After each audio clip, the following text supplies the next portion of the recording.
شادی کر لیں, مطالعہ کر لیں. اچھا جی, مطالعہ مکمل. مطالعہ یعنی کہ بات یہ کہ جب آپ میں عقل ہے اتنی جی کہ آپ اس کی گریسپ کر سکتے ہیں, جی کمپریہینڈ کر سکتے ہیں, سمجھ سکتے ہیں, جی تو اس کو پڑھنا شروع کر دیں.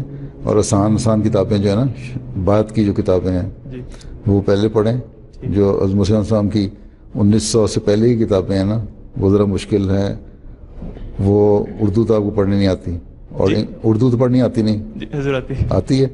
اگر اردو پڑھنی آتی تب بھی وہ مشکل ہوں گی آپ کے لیے, اور انگلش میں ہے تب بھی اس کی ٹرانسلیشن بعض مشکل ہو جاتی ہے. اس لیے کہتے ہیں آج کل کے لڑکے کہ ہماری اپنی زبان میں انگلش میں ٹرانسلیشن کر کے دو ہمیں کتابیں. جو بعد کی کتابیں ہیں نا 1900 کے بعد کی, ان کو پڑھیں.